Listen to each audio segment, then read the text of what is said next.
Ah, just 7 people that is in class.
Ali, get brush unko.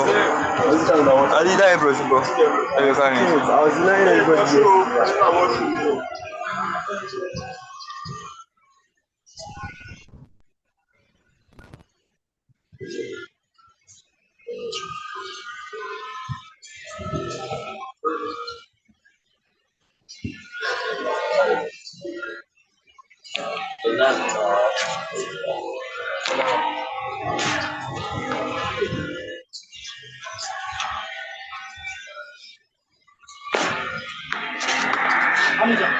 Imadi, Yakubu.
So good morning, class.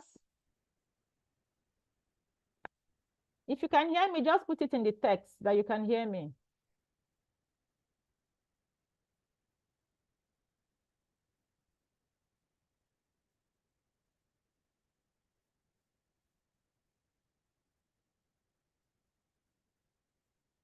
Okay, thank you. I can see you can hear me. So I don't know why your classmates are not here. Have they gone on holidays? Holidays have not come. So please put it on your platform, share the YouTube link on your platform so that those that cannot join us here can join online.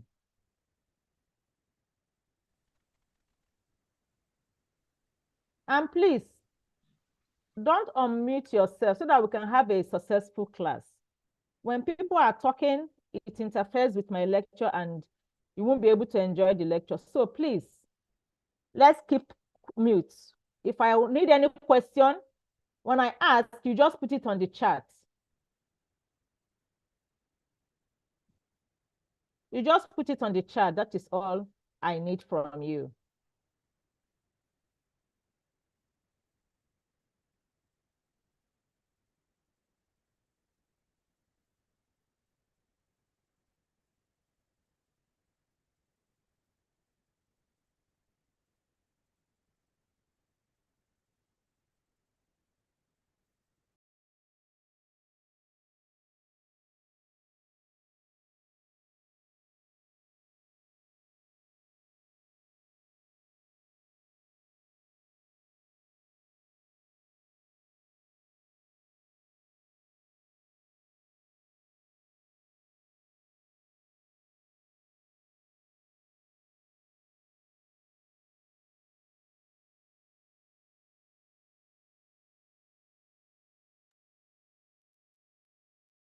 So I think we can start. We cannot keep waiting for them. They already know the time. The time is 8 o'clock.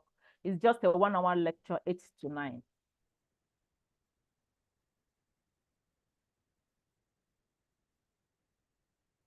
So today we are starting with S block elements. I know the last lecturer, Professor Fashional, talked about periodicity and the periodicity, the trend, and the period 3 elements. So today I will be starting with the S block elements. So for the S block elements,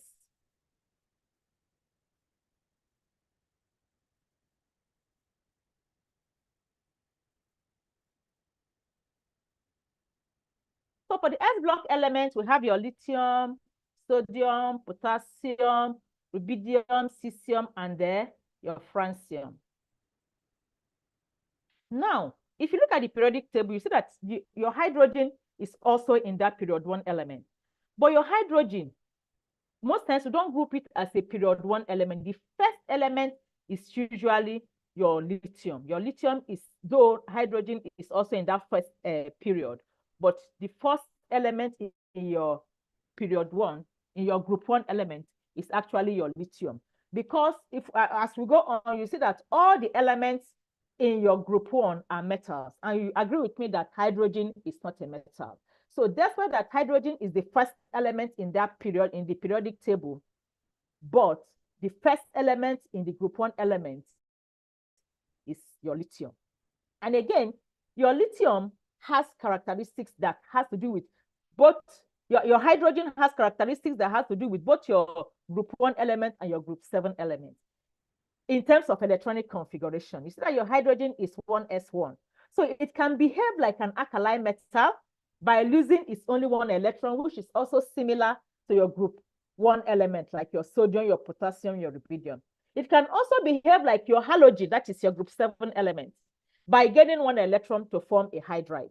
So it can form both your hydrogen ion and it can also form your hydride. So you see that your hydrogen is neither here. So we can say group 1, we can also look at it as a group 7 element.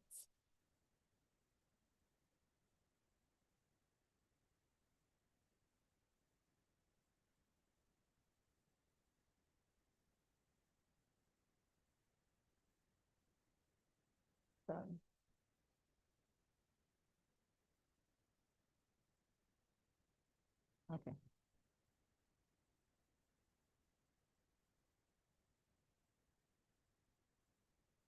for the electronic configurations, as I said, the elements are your lithium, your sodium, your potassium, your rubidium, cesium, and your francium. So we have the symbol there. We have the symbol. And again, you look at the electronic configuration.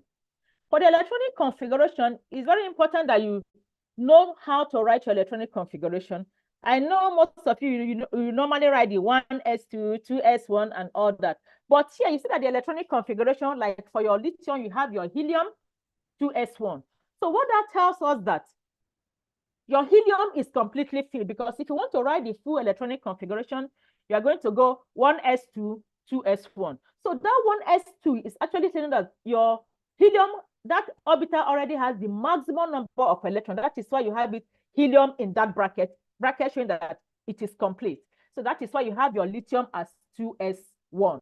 If you go to your sodium, the electronic configuration, which you already know from your secondary school, is you have your neon, for your sodium is 1s2, 2s2, 2p6. So what it means is that your sodium is already completed. So for you to write your neon, for you to write your sodium, you now have your neon, which shows that your neon is completely filled, which is your 1s2, 2s2, 2p6. Then you have your 3s1, which is now your sodium. So instead of writing the long electronic configuration, you just write neon 3s1. If you also go to your potassium, which is now your argon 4s1,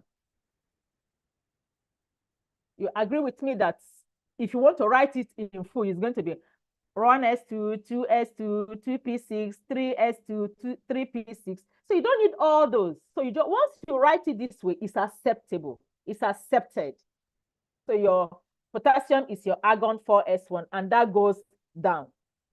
Now, if you look at your electronic configuration and you look at your the metals, you see that your francium, because we are going to look at the properties, although I'm not going to go into deep detail because you've already looked at that during the periodicity and periodic elements. So if you look at that, you see under ionization energy, melting point, boiling point, and your ionic radius, your francium will not have any value there. Your francium among the group 1 element is radioactive. And it will interest you to know that it has a half-life of 21 minutes. I'm sure in the next few minutes we will complete 21 minutes. So if your francium by radioactivity is in the air under 21 minutes, then that francium is gone. So most times we actually say that your francium does not exist because it only has a half-life of 21 minutes. So that is why you see under ionization energy and other properties, we don't have any value there.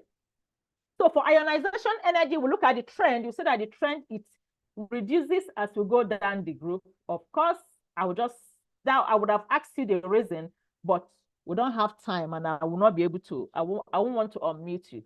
So as you go down the group, what happens? The size increases.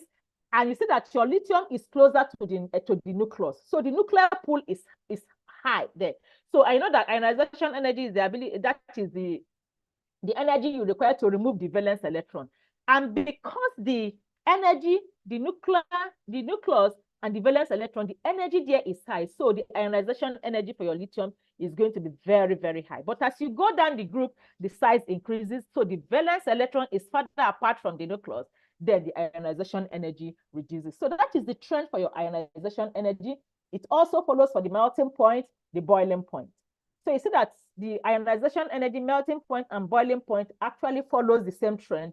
It's actually reducing as we go down the group because, as I said, your lithium is closer to the nucleus, so the nuclear pool is high. And also, as we go down, you see that your lithium is actually harder than the other metals. So like your sodium, you can actually cut your sodium with your knife. So that is for the melting point and boiling point, which reduces as you go down the group. And your ionic radius is opposite of your ionization energy. Of course, ionic radius from your last lecture, you must have been told, is the distance between two homonuclear atomic ions.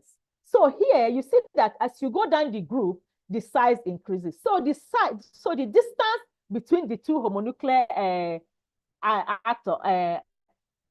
the two homonuclear atoms actually increases. So that is why you see that your ionic radius increases down the group for your group 1 element because of their size. So that is for the electronic configuration and the physical properties of your group 1 elements. Again, these elements, they are highly reactive, and their pure forms can only be extracted by electrolysis.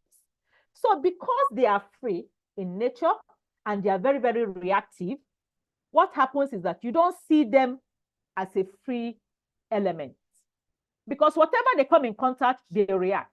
So most times you see them as chloride, as sulfates, as nitrates. So that is why we say that they are highly reactive and their pure forms can only be extracted or prepared by electrolysis. So it's difficult most times to see them in their pure form. Now, what are some of the characteristics of your group 1 elements? We said that they are all metals and form ionic compounds. You see the reason why we say that your hydrogen, most times we don't classify it as a group 1 element, because all the group 1 elements, we said that they are all metals. And because they are all metals, they form ionic compounds. So like your sodium can react with your chlorine to form your sodium chloride. And you agree with me that your sodium chloride is an ionic compound. They are all reducing agents. Of course, so metals are usually reducing agents. They are highly electropositive.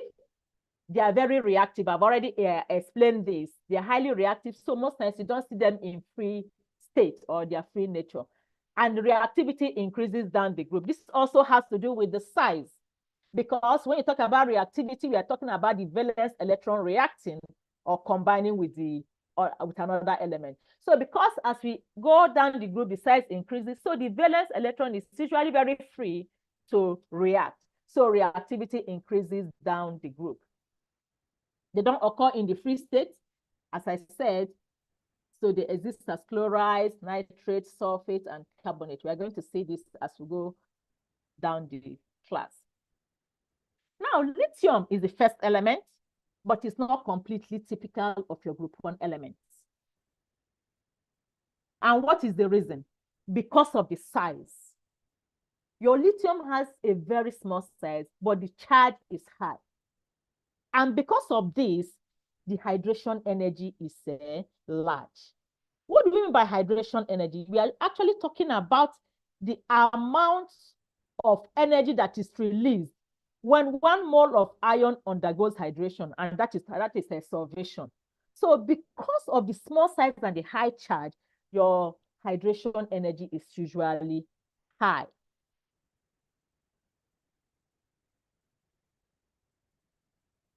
So as I said, your lithium is not completely typical of your group 1 element. So it has some what we call anomalous behavior. That is, it behaves differently from the group 1 element. So one of the, and this anomalous behavior is attributed to the size and the charge. I told you your lithium has a small size and the charge is high. And because of this size and charge ratio, your lithium usually have a high polarizing power. What do we mean by polarizing power? Polarizing power is the ability of a cation. Of course, your lithium is a cation, to polarize an anion, or the ability for it to distort an anion. So because the charge is high, you will agree with me that it will distort the anion more than the other elements that are down the group, where their size is large and the charge is small. So because of the high charge of your lithium, that is why it has a high polarizing power. And this high polarizing power, you see the effect in terms of its solubility, in terms of its stability, and even in most of the reactions. So the polarizing power of your lithium ion is highest of all the alkaline metal ion. And I've given you what a polarizing power is and why lithium has the highest polarizing power. So as I said, and because of this high polarizing power, it forms covalent compounds. The others will form ionic compounds, but your lithium will form covalent compounds. And again, when we are looking at your electronic electronic configuration and the characteristics, you saw that your lithium had a very high ionization energy. And I told you that your lithium is hard. It's harder than the other elements. It also has a high electronegativity. It has a high ionization potential, high melting point, and high boiling point. And I'm sure you saw it when we looked at the electronic configuration, when we looked at the properties, ionization energy, melting point, and the boiling point. So all this has to do with the size and the charge. And also, another anomalous behavior of your lithium is that your lithium hydride are stable hydrides. It is the only alkaline metal which can react with nitrogen to form a nitrite. Your other group 1 element does not form nitrite. It is only your lithium that forms nitrite among your group 1 elements. So now we've looked at we've seen what our group 1 element, the element that we call group 1 element. We've looked at the electronic configuration. We've looked at the characteristics of your group 1 element, and we've looked at the anomalous behavior of your lithium due to the size and the charge. Now, let's go into the reactions of your group 1 element. The first reaction we have there is that they react with oxygen. And they react with oxygen to form oxides. They react with water to form hydroxides. They react with hydrogen to form hydrides. They react with your halogens to form halides. So we are going to look at their oxides, their hydroxides, their hydrides, and their halides. So the first one we have here is our oxide. So they react with oxygen to form the oxide. So here we have our sodium reacting with oxygen to form your sodium oxide. But in the essence, when your oxygen is in excess, you actually have your sodium, you have your peroxide. So example we have here is your sodium peroxide. And when they now dissolve in water, the oxide dissolving in water will actually give you your sodium hydroxide. So this is one method of producing your alkaline solution or your hydroxide. When you react the oxide in water, that will give you your sodium hydroxide, and that is an alkaline solution. And in terms of oxidizing, your lithium oxidizes less rapidly than the other metals. And we see this, that in the formation of the oxide, the peroxide, and the superoxide, because your lithium oxidizes less rapidly than the other metals, that is why your lithium most times will only form the oxide. And the oxide, that is when the oxygen is in oxidation state of -2. So here you have your lithium reacting with your oxygen to form your lithium oxide. Also, your sodium can also form some bit of your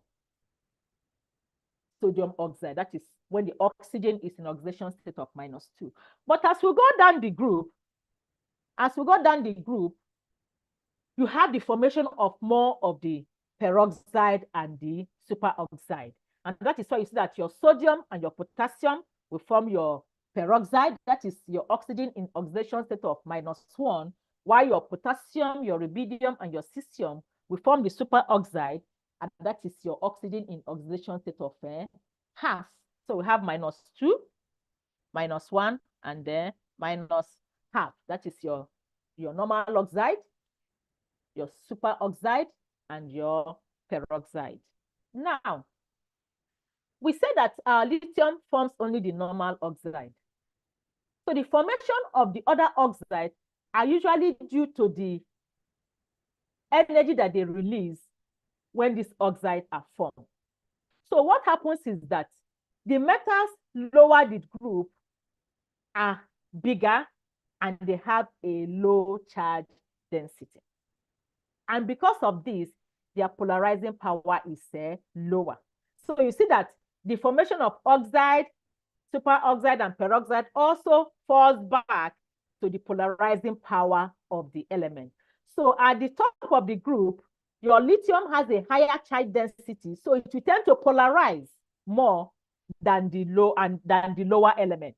So the destruction of the oxide, that is when we talk about, because I told you that polarization has to do with the ability of the cation to distort the anion. So the ability of the lithium to distort the oxygen ion is actually more, that is leading to more of destruction. So that is why your lithium will form more of normal oxide. Why the other ones lower the group? Because they have low polarizing power, they will form more of the superoxide and the peroxide. So you see that the polarizing power of lithium is actually affecting most of its properties and reactions.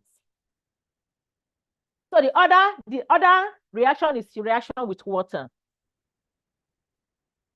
The other reaction is reaction with water.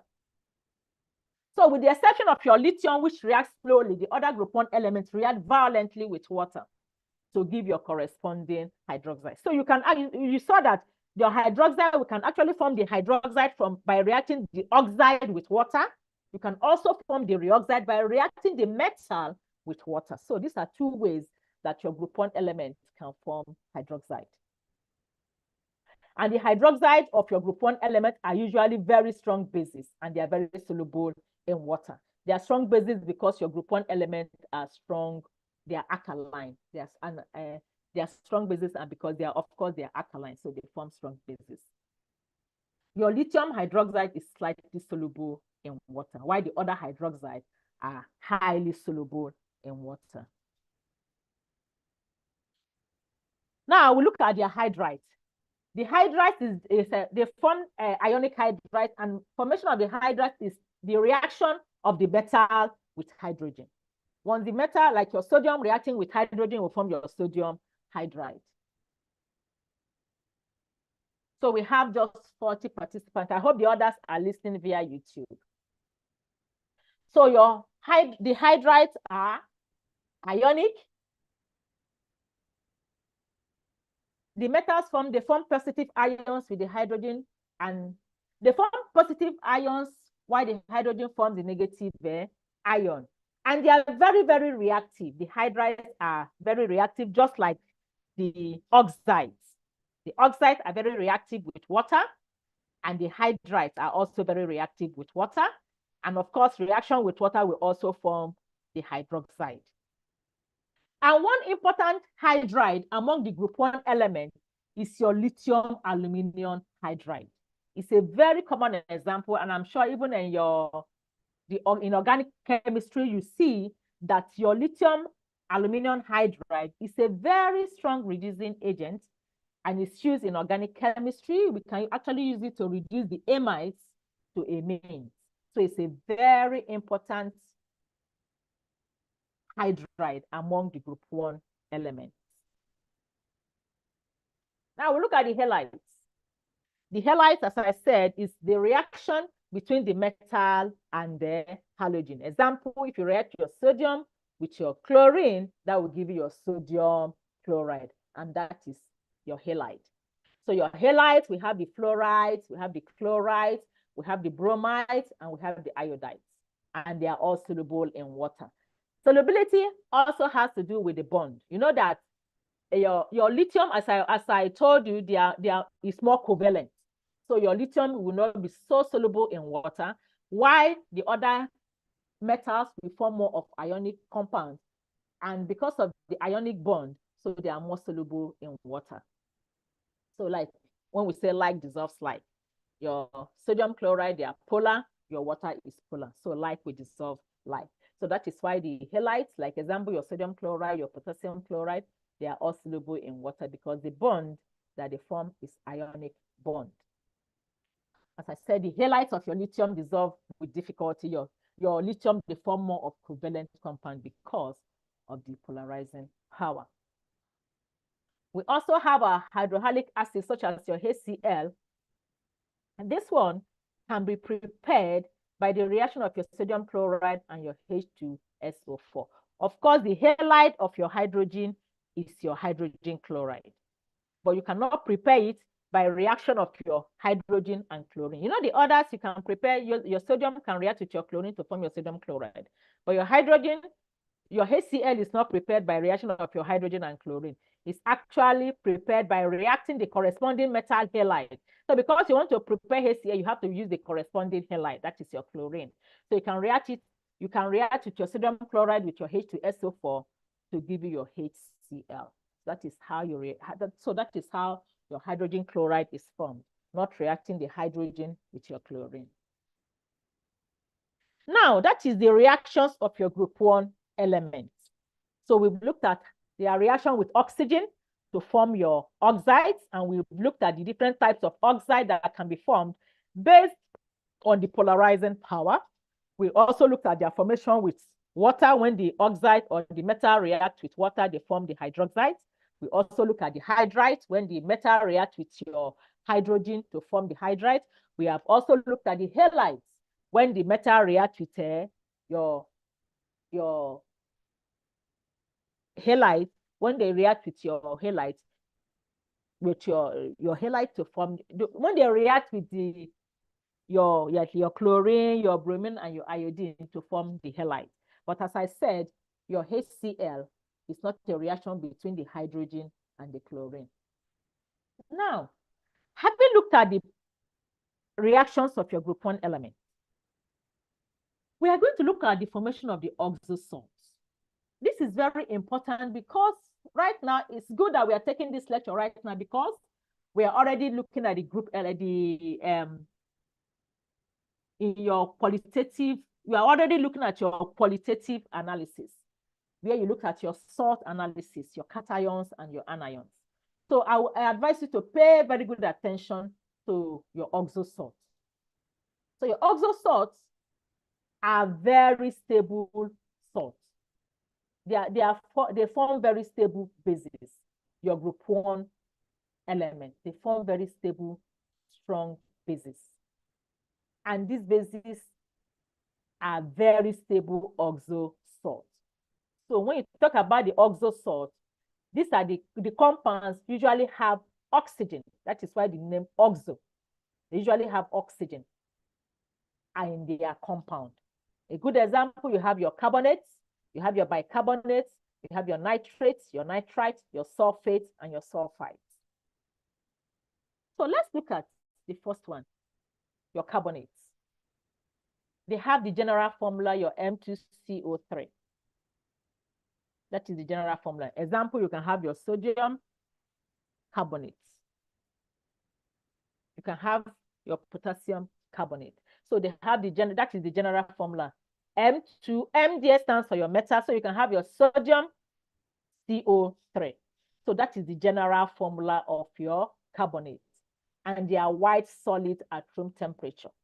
You see why I say you should pay very good attention to this, because the last lab we did groups 1 and group 3 elements. If you agree with me, groups 1 and 3. So I'm sure you must have been given oxo salt. It's not that it's 100% we are given oxo salts. So listen to their characteristics. They are white solid at room temperature. Their carbonates are ionic. So the carbonates are usually ionic. And also, then the group size increases, polarizing power decreases, and ionic nature increases. So as we go down the group, you see that the size increases, the polarizing power does what? Decreases, because the ability of the cation, your sodium, to distort your carbonates. Your carbonate is your CO3 2-, so it's an anion. So because of the small charge of your metal, it won't be able to distort the anion to a large extent. So that is why down the group, as the size increases, polarizing power decreases, and the ionic nature increases. So your metal, as we go down the group, the ionic nature increases. So for your group 1 metals, they are only for the carbonates, for the sodium hydrogen carbonate, we've looked at the carbonate. Now we'll look at the hydrogen carbonate. Your group 1 metals are the only metals that form solid bicarbonates. Your solid bicarbonates are the same thing as your hydrogen bicarbonate, except your lithium hydrogen carbonate, which exists only in solution. What that means is that your group 1 carbonate are solid, your group 1 hydrogen carbonates are solids, except your lithium hydrogen carbonate. Your lithium hydrogen carbonate is actually a solution. So you agree with me that most times you're not actually giving that during the qualitative analysis. So your lithium hydrogen carbonate is a solution, and this makes it different from your group 1 hydrogen carbonate. You see, it's also showing an anomalous behavior here because the other hydrogen carbonate are solid, but your lithium hydrogen carbonate only exists in solution. And when your hydrogen carbonates are heated up, they give your carbonate, your water, and your CO2. Note the difference. But when the carbonates decompose, they give you the oxide and your CO2. Your sodium hydrogen carbonate will give you your sodium carbonate, water, and your CO2. But your carbonates will only give you the oxide and the CO2. So please note that the two are giving different products, but both of them are giving your CO2. Now, the composition of your carbonates requires a very high temperature. You need to heat them up to 1000 degrees Celsius. And you will agree with me that in the lab, when you are asked to heat, most times you don't get up to 1000 degrees Celsius. So that is why most times you are asked to add dilute HCl or conc H2SO4 to be able to liberate the CO2 gas. So this is one of the tests for carbonate in qualitative analysis. So it is when you heat up to 1000 degrees Celsius that you'll be able to get your CO2 out.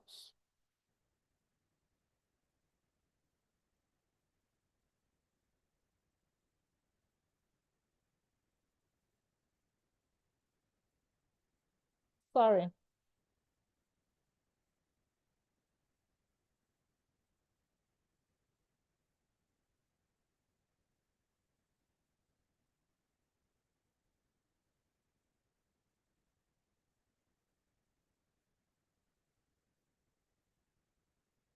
Okay, sorry for that. So as I said, because of the high temperature, so most times during your qualitative analysis, you are being asked to add dilute HCl or conc H2SO4 to be able to liberate the gas.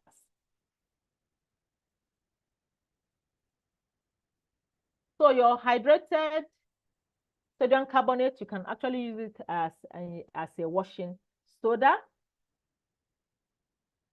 And also your sodium hydrogen carbonate, because it gives off your carbon dioxide, you can actually use it in a fire extinguisher and your baking powders, because it gives us your sodium carbonate, your CO2. So you can actually, that is why it's actually, you use your sodium hydrogen carbonate and not your sodium carbonate, because it gives us your sodium carbonate and your CO2.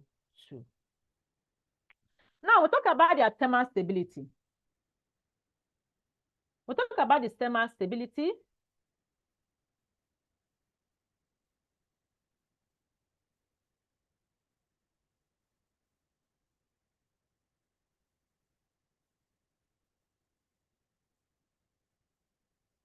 So your group 1 carbonate are stable up to 1000 degrees Celsius. They decompose to form your carbon dioxide and the oxide on heating, as we've already seen that. But if it's your sodium hydrogen carbonate, it will give you your sodium carbonate, your water, and the CO2. But for the carbonate, it will give you your carbon dioxide and the oxide. But the carbonate of your potassium, rubidium, and cesium, and the liquescent, what it means is that they can absorb water in air. And the thermal stability increases than the group as size of the metal increases. Also, this has to do with the polarizing power. I will not, I think I've extended the polarizing power enough. And I said it's due to the small charge and the large size. That is why their polarizing power is small.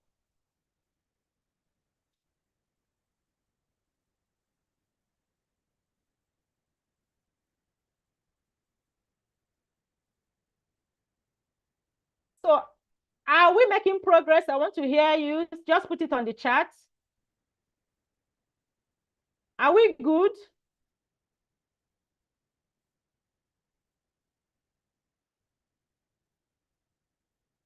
Okay, thank you. I just wanted to be sure that you are following.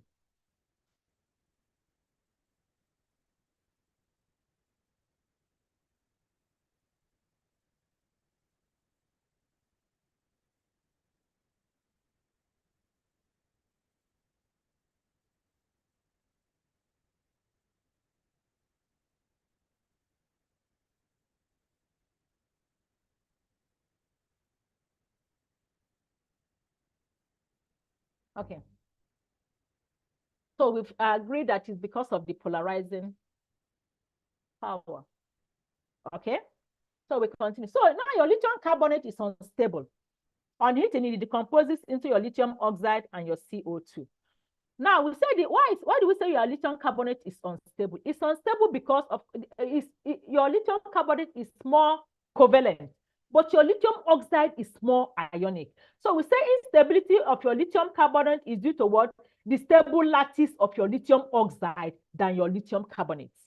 So your lithium carbonate will prefer to go just a little heating, it forms your lithium oxide. So it's more stable as your lithium oxide. So we said because of the stable lattice of your lithium oxide. Your lithium oxide is more ionic than your lithium carbonate. And also because of the strong polarizing power of your lithium carbonate. So we look at the solubility of your group 1 carbonate. Your group 1 carbonate are soluble in water except your lithium carbonate, and also solubility increases from lithium to cesium. This also has to do with the polarizing power. Your high lattice energy in lithium carbonate, due to the small size, there's also an increase in ionic character as we go down the group. So solubility increases down the group. Of course, as we increase the ionic character, the solubility will increase. As we say, like will dissolve like.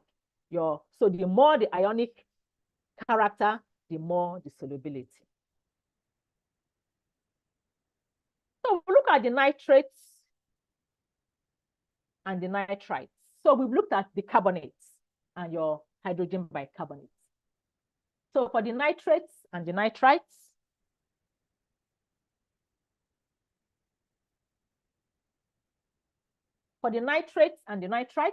the common are your sodium nitrates and your sodium nitrites.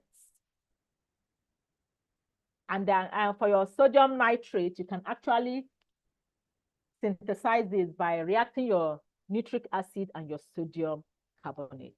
This will actually give you your sodium nitrite, your sodium nitrites, your sodium nitrates, water and CO2. Now, your nitrates and your nitrites, they are all soluble in water. You know, there's an analogy that says all nitrates are soluble.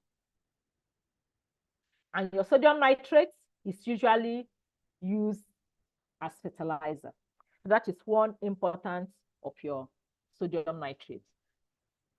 As we go on, you see that most of these oxo salts are very, very important chemicals. You saw that our sodium hydrogen carbonate can be used in fire extinguisher. It can also be used as a baking powder. Your sodium nitrate, you can use this as a fertilizer. Thermal stability also increases with increase in atomic number, or that is as we go down the group, thermal stability increases. That also has to do with the polarizing power and the ionic nature. Now, when heated, your nitrate is converted to nitrites. So for you to be able to get your nitrite, you have to heat your nitrate. So if you heat your sodium nitrate, you are going to get your sodium nitrite. If you heat your potassium nitrate, you are going to get your potassium nitrites. So your nitrates, like your sodium nitrates, they are used in manufacture of dye and also as an antioxidant in foodstuffs. So we actually use them so that our foodstuff will not go bad. So that is why they use them as an antioxidant, because an antioxidant is meant to remove free radicals that can lead to spoilage. So your sodium nitrates, your sodium nitrites are usually used as an antioxidant in foodstuffs. And from what we have, you see that your nitrates will decompose into nitrites, but your lithium nitrate will not decompose into nitrites. It will decompose into the oxide, your NO2, and the oxygen. You see here again that your lithium oxide is actually has a high lattice energy. So that is your lithium is usually more stable as an oxide. So you see that instead of going to your lithium nitrate, it's actually going as a lithium oxide. So the other group 1 nitrate, when they decompose into their nitrites, but your lithium nitrate will decompose into its oxide. So note all this anomalous behavior even in the oxo salt of your lithium. Now we look at the sulfates, the hydrogen sulfates, the sulfites of your group 1 element. The sulfate, of course, that is your SO4, and your hydrogen sulfate are all soluble in water. You see that most of these oxo salts are soluble in water. So when you are carrying out your qualitative analysis, when you are asked to dissolve in water to make your original solution, we expect that most of the oxo salts you will be given, the carbonate, the sulfate, the sulfite, the carbonates, the nitrates, that they will be soluble in water. So you see here the sulfate and the hydrogen sulfate are soluble in water. We said that the carbonate and the hydrogen carbonate are soluble in water. We said that the nitrate and the nitrites are soluble in water. So that will help you in your qualitative analysis in the lab. The sulfites are more reactive than the sulfate and hydrogen sulfate. Of course, when we react our SO2, SO3 plus oxygen, that will give us our SO4. Our SO4 is already stable. So that is why we say that the sulfites, your SO4 is your sulfate, while your SO3 is your sulfite. So your sulfites are more reactive than your sulfate. So when your sulfite reacts with your oxygen, that will give you your sulfates. And on heating the sulfites, that will give us our SO2. So that is one method of getting your SO2 in the lab. So for you to get your SO2, so what it means is that what they must have given you in the lab is your SO3, your sulfite, not your sulfate. And I told my students in the last group 1 and group 3 that it is only your SO4 that does not give out a gas. The anion is a SO4 2-.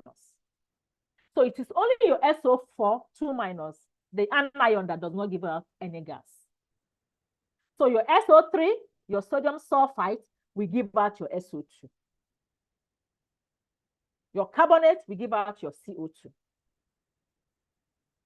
Your sulfide will give out your S2. Your S2 will give out your sulfide will give out your hydrogen sulfide gas. So it is only your SO4, that is an anion, SO4 2-, that does not give out any gas. But all the other salts will give out a gas. So your sulfite here is the one giving out your SO2, not your sulfate. Please, let's note that. So on heating your sulfite, or when you react it with your HCl, that is when it will be able to liberate your sulfur dioxide gas. So as I told you, that is the essence why after heating, you also be asked to use your dilute HCl or your H2SO4, because most times the heating temperature is not high enough to liberate the gas. So most times you need to use your dilute HCl. And once you do this, you'll be able to liberate the gas. So your sulfite can actually react with your sulfur to form your sodium thiosulfate. And your sodium thiosulfate is very useful in photography and in your iodine titrations.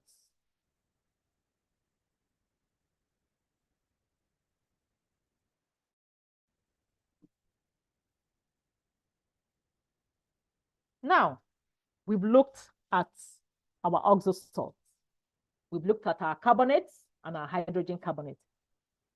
We've looked at their properties, their ionic properties. We've looked at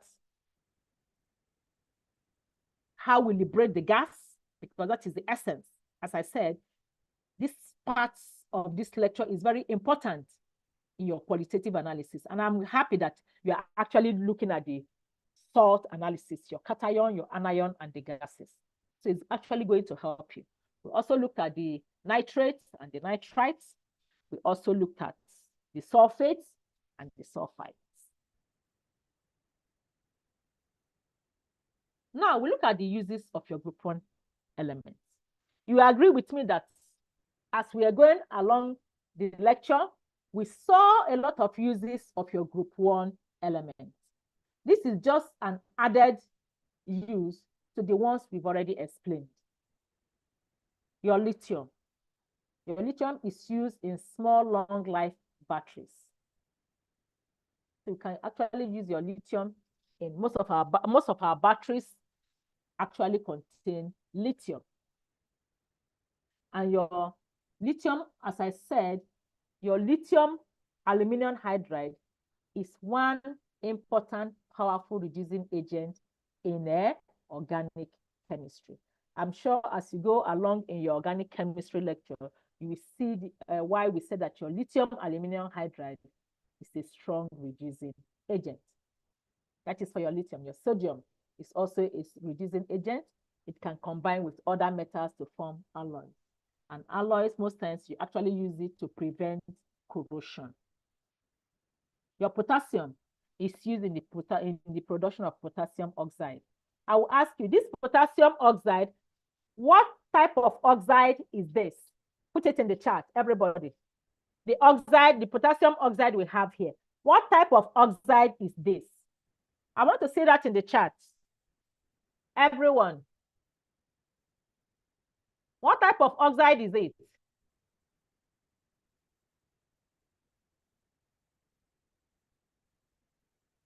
Somebody said basic oxide. What is the oxidation state of your potassium oxide in that? What is the oxidation state of your potassium oxide?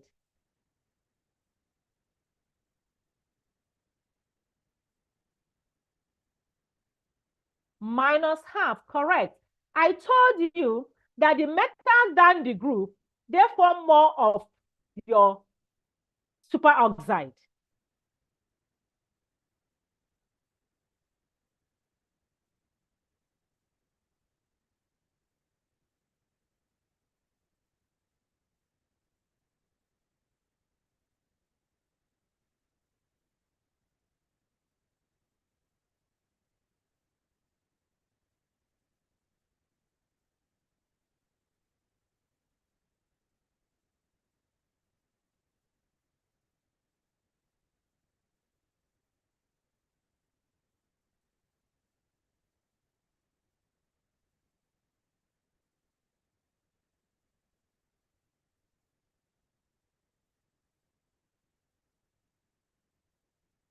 I asked you, we said potassium is used in the production of potassium oxide. I said this potassium oxide, let me finish so we'll go to the question. So it's used in the production of potassium oxide for oxygen generators. So you actually, especially for those that go under the water, that is actually one method. The submarines, yeah, those that go under that go under the water. So it's actually the potassium oxide that they use, they carry something at their back that they use to generate oxygen so that they can breathe inside the water. So your potassium is used in the production of potassium oxide for oxygen generator. So I'm asking you, what is the oxidation state of your oxygen in this potassium oxide?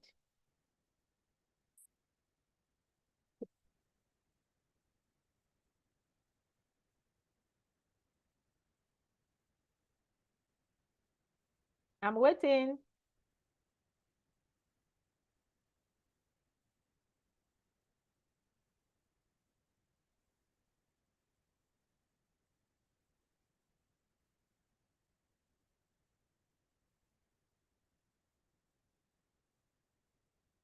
So what is our answer? Let me go to the chart. minus half. It's part of what we just discussed this morning. So that is a super oxide.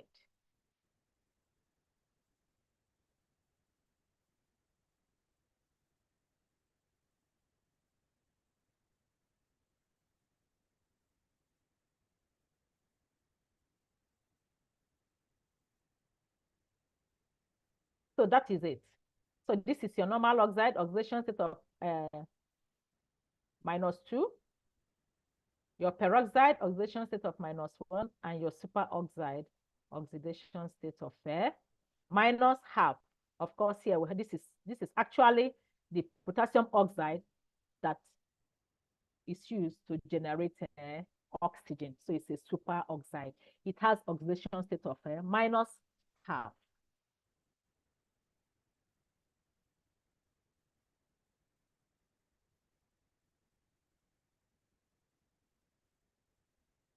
So, any question? So that is your group 1 element. So I'll just run down all what we did today. We looked at the group 1 element. What are they? From your lithium to your francium. We said why francium does not exist in nature because it's radioactive. We looked at the electronic configuration. We looked at their characteristics. We looked at the anomalous behavior of lithium. Why does it have anomalous behavior? Because of the size and the charge. We also went on to look at the reactions of your group 1 element, where we looked at the reaction with oxygen, their reaction with water, their reaction with hydrogen, their reaction with your halogens to form the halides, hydride, water, and oxygen. We also looked at the oxo salts and why we have to use our diluted Cl or concave to SO4 to break the bond, to liberate the gases that we need for our qualitative analysis, because they are very stable up to 1000 degrees Celsius. So most times when we heat them in the lab, it's very difficult for us to get out the gas that is required. So most times we need to use your dilute HCl or concave to SO4. And we've seen the gases that can be released from your carbonates. You can release your CO2 from your nitrates. You can release your NO2 from your, the last one we looked at was actually the sulfites. Here we can release our SO2, and that your SO42 minus your sulfate does not release any gas. That is the only anion, SO42 minus, that does not release any gas. But your SO2, your SO3, your sulfites can release your SO2. And we rounded up with some uses of our group 1 element. Any question?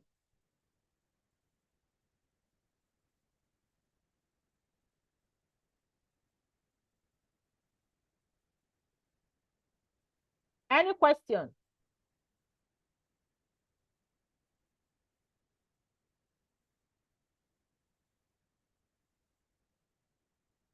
Do we have any question? So I assume we are good. So we meet on Monday. I see that most you people, we are just like 42. This is not really encouraging. Please encourage your colleagues to join the class. If they are not joining online, they can join via YouTube. Having 42 in a class, I don't think is good enough. Please, let's encourage them to join the class. So we see on Monday, your class on Monday is 9 to 10, if I'm correct. So please, let's come on time. Class is done already. What? What did he say?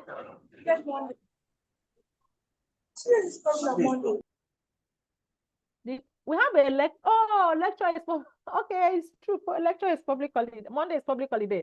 So we meet next week Wednesday. Next week Wednesday. Yeah. Okay, that's fine. No video showing. So I will send the slide. I will send you the slide. So we see on Wednesday. Yes, ma'am. Have a nice weekend. Same here, ma'am. Bye. Bye. Bye, ma'am.